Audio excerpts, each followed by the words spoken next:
अगर आप टीनेजर्स हैं या टीनेजर्स के पेरेंट्स हैं तो ये वीडियो आपके लिए है। आज हम बात करेंगे कि टीनेजर्स यानी 10 to 19 ईयर्स का जो एज ग्रुप है वो अपनी स्किन का ध्यान कैसे रखें। नमस्ते, मेरा नाम है doctor Shakila Mittal, MBBS MD dermatology Maulana Azad medical college से, और मैं दिल्ली में प्रैक्टिसिंग स्किन स्पेशलिस्ट हूँ। आज हम बात करेंगे टीनेजर्स यानी यंग चिल्ड्रन अपनी स्किन का ध्यान कैसे रखें। सबसे पहले इस वीडियो में हम बात करेंगे कि अपनी स्किन टाइप के हिसाब से आप face wash, moisturisers and sunscreens कैसे चूज़ करें। क्या डूज एंड डोंट्स हैं जो आप टीनेज में फॉलो करें ताकि आपकी स्किन डैमेज ना हो। अगर आप हेयर रिमूवल करना चाहते हैं तो वैक्सिंग करने का या हेयर रिमूवल की बाकी टेक्निक्स करने का क्या सही तरीका है, और अगर आप लेज़र हेयर रिडक्शन पे जाना चाहते हैं तो उसको स्टार्ट करने की सही एज क्या है।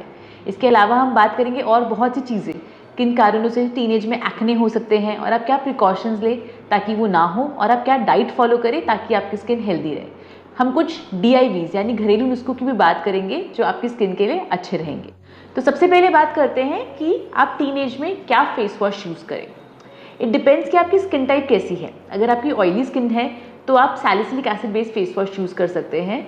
आप 1% से स्टार्ट करके धीरे धीरे उसको 2% तक इंक्रीज़ कर सकते हैं, या फिर कुछ और AHA बेस्ड फेस वॉशेस जैसे ग्लाइकोलिक एसिड, एजिलिक एसिड, ये भी यूज़ कर सकते हैं। अगर आपकी skin dry to normal type है तो आप ग्लिसरीन बेस्ड फेस वॉश या स्टाइल alcohol based face washes use कर सकते हैं, जो स्किन को ड्राई ना करे, थोड़ा सा मॉइस्चराइजेशन एंड हाइड्रेशन दे और एक शाइन मेंटेन करने में हेल्प करे। हमेशा याद रखें कि आपको फेस वॉश के बाद मॉइस्चराइज़र ज़रूर लगाना है। बस मॉइस्चराइज़र आपको अपनी स्किन टाइप के हिसाब से चूज़ करना है। अगर आपकी ऑयली स्किन है तो आप जेल बेस्ड मॉइस्चराइज़र लगा सकते हैं, और अगर ड्राई स्किन है तो आप क्रीम बेस्ड या वाटर बेस्ड मॉइस्चराइज़र पिक कर सकते हैं। And always it should be followed with a sunscreen. ये मिथ है कि अगर हम घर के अंदर है तो हमें सनस्क्रीन नहीं लगाना है। चाहे आप यंग एज में हो, बड़ी एज में हो, सनस्क्रीन हमेशा लगाना इंपॉर्टेंट है। जस्ट दैट बच्चों में और टीनेज के अंदर केमिकल ब्लॉकर्स अवॉइड करें, इंस्टेड ऑफ दैट आप फिजिकल ब्लॉकर्स यूज़ करें। फिजिकल ब्लॉकर्स केमिकल फ्री होते हैं, इसलिए वो स्किन पे एलर्जी या इरिटेशन नहीं करते। उनमें सिर्फ जिंक ऑक्साइड या टाइटेनियम डाइऑक्साइड होता है जो सेफ केमिकल्स हैं और हमारी स्किन को इरिटेट नहीं करते। अगर आप फिजिकल ब्लॉकर यूज़ कर रहे हैं तो वो आपको जनरल सन प्रोटेक्शन के अलावा स्विमिंग, स्पोर्ट्स जिनमें एक्स्ट्रा सन एक्सपोजर होता है उनसे भी अच्छा प्रोटेक्शन देने में हेल्प करते हैं। इसके अलावा एक नाइट रूटीन भी फॉलो करें which should be very simple. Mainly it should include cleansing followed by moisturisation. Cleanser बहुत हार्श नहीं होना चाहिए, जेंटल होना चाहिए ताकि आपकी स्किन डैमेज ना हो। एंड बहुत ज़्यादा एक्सफोलिएटर्स मत यूज़ करें। अलग अलग सीरम्स अवॉइड करें, स्पेशली टीनेज में रेटिनॉल बेस्ड सीरम्स की कोई ज़रूरत नहीं है, तो अपने नाइट रूटीन में अननेसेसरी सीरम्स ऐड नहीं करें। सो टीनेज में आपको बेसिकली सिंपल स्किन के रूटीन फॉलो करना है जिसमें आपकी स्किन टाइप के अकॉर्डिंगली एक फेस वॉश, मॉइस्चराइजर और सनस्क्रीन हो, दैट्स इट। एंड अगर कोई कंसर्न है जैसे कि एक्ने, पिगमेंटेशन, तो उसके लिए एक्टिव्स वाली कोई क्रीम हो। नाउ कमिंग ऑन टू कि टीनेज में क्या डूज एंड डोंट्स फॉलो करें ताकि आपकी स्किन डैमेज ना हो। सबसे पहले हम बात करते हैं बालों की। बहुत इंपॉर्टेंट क्वेश्चन है कि बालों में तेल लगाएं या नहीं लगाएं, बालों में हेयर वैक्स या हेयर जेल्स लगाएं या नहीं लगाएं। तो लेट मी आंसर दैट। बालों के ऊपर हेयर ऑयल लगाना इंपॉर्टेंट है, नॉट फॉर हेयर फॉल बल्कि बालों के टेक्सचर को बेटर करने के लिए, बालों को शाइन देने के लिए। हमारे सर के ऊपर के जो बाल हैं उनको जो है हमारी स्किन से अपने आप ऑयल मिलता रहता है, पर नीचे के बालों तक ऑयल नहीं पहुंच पाता। तो जब आप ऑयलिंग करते हैं तो मेक श्योर कि आप लेंथ पे ऑयल अच्छे से लगाएं रादर देन सर के ऊपर चंपी करना। और सर धोने से बस आधा घंटा पहले आप ऑयल लगा सकते हैं और उसको फिर वॉश ऑफ कर सकते हैं। हेयर वैक्स, हेयर जेल्स में इतना रिकमेंड नहीं करूँगी क्योंकि उससे बाल डैमेज और हार्ड हो जाते हैं, लेकिन कभी कभी लगाने में कोई प्रॉब्लम नहीं है। नाउ कमिंग ऑन टू अगर आपको पिंपल्स हो रहे हैं तो उसके लिए मैंने देखा है कि बहुत से बच्चे टूथपेस्ट लगा लेते हैं। ऐसा बिल्कुल नहीं करें, उससे स्किन जल जाती है, फिर आप एक रेड बम्प के साथ आएंगे और स्किन बर्न हो जाएगी, जिसकी वजह से आपका और मेरा दोनों का काम बढ़ जाएगा। तो it's a big no, toothpaste कहीं पे भी नहीं लगानी है। कुछ कुछ घरेलू चीज़ें जैसे कि नींबू, लहसुन, गार्लिक, हल्दी, डेटॉल, इन सबको अपनी स्किन पे बिल्कुल नहीं लगाएं। अगेन इनसे भी स्किन इरिटेट हो सकती है, बर्न हो सकती है, जिसकी वजह से आपकी स्किन अच्छी होने की जगह और ख़राब हो सकती है। और एक सबसे बड़ी प्रॉब्लम है स्टेरॉइड क्रीम्स। काफ़ी बार टीनेजर्स आपस में फ्रेंड्स के थ्रू बेटनोवेट, क्वाड्रीडम, पैंडम जैसी क्रीम्स ले लेती हैं और उसको अपने फेस पे लगाने लगती हैं। ऐसा बिल्कुल नहीं करें।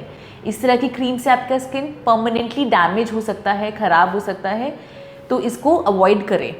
बेटनोवेट जैसी क्रीम्स लगाने से एक बार के लिए तो स्किन अच्छी लगती है, पर आगे जाके उससे चेहरे की स्किन पतली होने लगती है, चेहरे पे बाल आ जाते हैं, पिंपल्स होने लगते हैं, और स्किन नक्की नसें दिखने लगती है और स्किन पूरी तरह ख़राब हो जाती है। तो प्लीज़ आई रिक्वेस्ट यू कि इस तरह की क्रीम्स बिल्कुल भी यूज़ नहीं करें। Then coming on to an important question, nose strips. Teenagers मुझसे आके पूछते हैं कि हमारे नाक के ऊपर blackheads and whiteheads हो रहे हैं, क्या हम नोज स्ट्रिप्स यूज़ कर सकते हैं? तो देखिए, नोज स्ट्रिप में क्या होता है, हम एक स्ट्रिप नोज पे लगाते हैं, जब उसको हटाते हैं तो वो ऊपर की डेड स्किन हटाता है और डेड स्किन के साथ साथ थोड़े black heads and white heads भी हट जाते हैं। इसको आप वंस इन अ वाइल कर रहे हो, जैसे 3 महीने या 6 महीने एक बार किसी पार्टी में जाने से पहले, तब तो फिर भी ठीक है। बट अगर आपने इसको करने की रेगुलर प्रैक्टिस बना ली है तो इससे आपकी स्किन डैमेज हो सकती है और साथ साथ स्किन पे निशान और पिगमेंटेशन भी हो सकती है। तो once in a while nose strip use करना है स्टिल फाइन, बट उसको रेगुलरली यूज़ नहीं करें। और अगर आपको नोज़ पे बार बार whiteheads and blackheads बनते हैं तो बेटर है कि उसके लिए प्रॉपर कोमेडोलिटिक क्रीम्स यूज़ करें जो इन blackheads and whiteheads को हटाने में हेल्प करे, डेड स्किन को शेड ऑफ करने में हेल्प करे और एक्ने ब्रेकआउट्स भी कंट्रोल करें। Next coming on to scrubs. Teenagers मुझसे पूछते हैं कि हम स्क्रब्स यूज़ करना चाहते हैं तो कौन से स्क्रब्स यूज़ करें। तो पहले समझना चाहिए कि स्क्रब्स यूज़ क्यों करते हैं। स्क्रब्स हम इसलिए यूज़ करते हैं कि जो डेड स्किन के ऊपर पाइलअप हो गई है उसको हम रिमूव कर सके। पर टीनेज में इतनी डेड स्किन पाइलअप ही नहीं होती है। आगे जाके जब हमारी एज बढ़ती है तो स्किन का टर्नओवर कम हो जाता है, स्किन इतनी जल्दी खुद को रिपेयर नहीं कर पाती, जिस वजह से डेड स्किन पाइलअप होती रहती है। पर टीनेज में ऐसी कोई प्रॉब्लम नहीं है तो फिर आपको स्क्रब्स की ज़रूरत नहीं है। इसलिए अननेसेसरी स्क्रब्स करके अपनी स्किन को इरिटेट नहीं करें। ज़्यादा से ज़्यादा आप चाहें तो 1 in 2 weeks थोड़ा सा बेसन और उसके अंदर दूध मिक्स करके नेचुरल स्क्रब बना के हल्के हाथ से रब कर सकते हैं, पर उसको भी बहुत रगड़ रगड़ के धोने की ज़रूरत नहीं है। बहुत से टीनेजर्स एलोवेरा लगाते हैं एज अ मॉइस्चराइज़र और मुझसे पूछते हैं कि क्या ये करना सही है। तो एलोवेरा लगाने में प्रॉब्लम नहीं है, it is a good moisturiser, आप लगा सकते हैं, बट सबको सूट नहीं करता।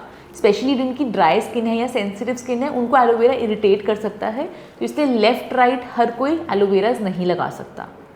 एंड काफ़ी बार मैंने देखा है टीनेजर्स बहुत सी फेयरनेस क्रीम्स भी लगाते हैं, जैसे कोई फेयर एंड लवली लगा रहा है, कोई फेयर एंड हैंडसम लगा रहा है, एंड बहुत सी ऐसी गोरी क्रीम आती है, बहुत सी मार्केट में ऐसी क्रीम्स है जो टीनेजर्स आपस में इंटरचेंज करके यूज़ करते रहते हैं। तो I will strongly recommend you not to use these kind of creams, क्योंकि लॉन्ग रन में आपकी स्किन को डैमेज कर सकते हैं एंड बल्कि स्किन को सन डैमेज करके लॉन्ग रन में आपकी टैनिंग और बढ़ा सकते हैं। उससे बेटर है कि आप प्रॉपर कुछ सेफ स्किन लाइटनिंग क्रीम्स होती हैं उन्हें यूज़ करें ताकि स्किन डैमेज भी ना हो और आपको एडिक्वेट बेनिफिट मिले। और जब भी आप स्किन लाइटनिंग क्रीम्स यूज़ करें दिन में साथ में सनस्क्रीन ज़रूर यूज़ करें। अगेन टीनेजर्स में स्किन पे हेयर दिखने लगते हैं, उन्हें बाहर जाना अच्छा नहीं लगता बालों के साथ और वो पूछते हैं कि हम क्या करें, ब्लीच करवा लें, वैक्सिंग करें, रेज़र करें, क्या सही रहेगा बालों को हटाने के लिए। फेस के हेयर के लिए मैंने देखा है काफ़ी बार टीनेजर्स ब्लीचिंग करवाते हैं। ब्लीचिंग के अंदर बहुत स्ट्रॉन्ग केमिकल्स होते हैं जो आपकी स्किन को इरिटेट कर सकता है, इनफैक्ट बर्न भी कर सकता है। तो इसलिए ट्राई करें कि आप ब्लीच ना करवाएं। काफ़ी सारे पॉपुलर फ्रूट ब्लीचेस भी आते हैं जिनके नाम से ऐसा लगता है कि वो totally safe and chemical free है, बट ऐसा नहीं है। सब में सिमिलर केमिकल्स होते हैं जो आपकी स्किन को इरिटेट कर सकता है। बहुत ही ज़रूरी है तो बस नीचे नीचे के एरिया पे जहाँ पे आपको थोड़े हेयर दिख रहे हैं आप हल्का सा ब्लीच लगा के उसको वॉश ऑफ कर सकते हैं, बट मेक श्योर अगर आप ब्लीच कर भी रहे हैं तो इवनिंग टाइम में ही करें और डे में सनस्क्रीन अच्छे से लगाएं ताकि स्किन बर्न ना हो। एंड फेस वैक्स तो बिल्कुल अवॉइड करें क्योंकि फेस वैक्स से काफ़ी बार फेस बर्न हो जाता है। बॉडी पे भी अगर आप वैक्सिंग करना चाहते हैं तो मेक श्योर कि जो वैक्स यूज़ करिए उसका एक नया डब्बा खोला गया है, पुराने खुले हुए डब्बे से वैक्स नहीं ली गई है, because it can lead to infections. काफ़ी बार चेहरे स्किन पे दाने हो जाते हैं, पिंपल्स हो जाते हैं और उनको फिर ठीक करना प्रॉब्लम हो जाती है। ऑल्सो वैक्सिंग के बाद आप एक एंटीबैक्टीरियल क्रीम ज़रूर लगाएं ताकि स्किन पे इन्फेक्शन ना हो। और जिस भी एप्लीकेटर से वैक्स लगाई गई है वो एप्लीकेटर हमेशा फ्रेश और नया हो ताकि इन्फेक्शन स्प्रेड होने का रिस्क कम से कम हो। बहुत बार टीनेजर्स लेज़र हेयर रिमूवल भी स्टार्ट करना चाहते हैं और वो जानना चाहते हैं कि क्या सही एज है जब से वो लेज़र हेयर रिडक्शन करा सकते हैं। तो देखिए, जो इंटरनेशनल गाइडलाइंस हैं उनके हिसाब से लेज़र हेयर रिडक्शन करवाने के लिए जब से आपके पीरियड स्टार्ट हुए हैं इन फीमेल्स उसके 2 years बाद आप लेज़र हेयर रिडक्शन स्टार्ट कर सकते हैं, या फिर 16 years की एज के बाद भी आप लेज़र हेयर रिडक्शन स्टार्ट कर सकते हैं। इन मेल्स जब हार्मोनल चेंजेस आने स्टार्ट हो रहे हैं, जैसे उनकी वॉइस भारी होनी स्टार्ट हो रही है, बॉडी के जो मसल्स हैं वो बिल्डअप होने स्टार्ट हो रहे हैं, एक पर्टिकुलर एज के बाद हेयर ग्रोथ और इंक्रीज़ होने लगती है। इन चीज़ों से हमें पता चलता है कि बॉडी में अब हार्मोनल चेंजेस आ रहे हैं एंड जब ये चेंजेस आने स्टार्ट होते हैं उसके 2 years के बाद you can go for laser hair reduction. अब टीनेज में नया नया शौक आता है कि पार्टी में जाना है, मेकअप करके जाना है, तो क्या मेकअप प्रोडक्ट्स लगाएं। सो सी, आपको बहुत हैवी मेकअप नहीं करना है, आपकी स्किन ऑलरेडी फ्रेश है, ग्लोइंग है, उसको बस थोड़े से बेस की ज़रूरत है। उसके लिए आप बीबी क्रीम्स लगा सकते हैं, क्योंकि बीबी क्रीम्स में थोड़ा टिंट इफेक्ट होता है, जिससे नेचुरली एक फाउंडेशन वाला इफेक्ट या ग्लो आ जाता है। या उसकी जगह आप टिंटेड सनस्क्रीन्स भी यूज़ कर सकते हैं। टिंटेड सनस्क्रीन्स में आयरन ऑक्साइड होता है, जो फेस पे एक ग्लो, एक पिंकिशनेस देने में हेल्प करता है, ताकि स्किन स्मूथ एंड शाइनी लगे। साथ साथ आप आई मेकअप कर सकते हैं, जैसे आई लाइनर लगा लिया, काजल लगा लिया एंड आई मेकअप कर लिया, या लिप मेकअप कर सकते हैं। उससे ओवरऑल जो फेस है वो रेडी लगता है एंड कम मेकअप पे भी स्किन अच्छी लगती है। Then coming on to intimate care, teenagers को काफ़ी बार प्रॉब्लम आती है कि उन्हें समझ नहीं आता कि प्राइवेट पार्ट एरिया को कैसे क्लीन करना है, और वो आपस में डिस्कस करने में भी शर्माते हैं। काफ़ी बार वो लोग ऑनलाइन एड्स देखकर वेजाइनल वॉशेस खरीद लेते हैं, but let me tell you, you don't need all that. In fact vaginal washes आपके नीचे प्राइवेट पार्ट एरिया के पीएच को डिस्टर्ब करके स्किन को डैमेज कर सकते हैं, इन्फेक्शंस का रिस्क इंक्रीज कर सकते हैं।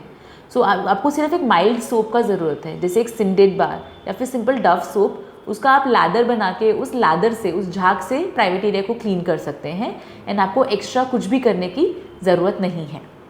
सो आई होप इस वीडियो से आपको teenagers related skin care and hair care doubts के बारे में सभी आंसर्स मिले हों।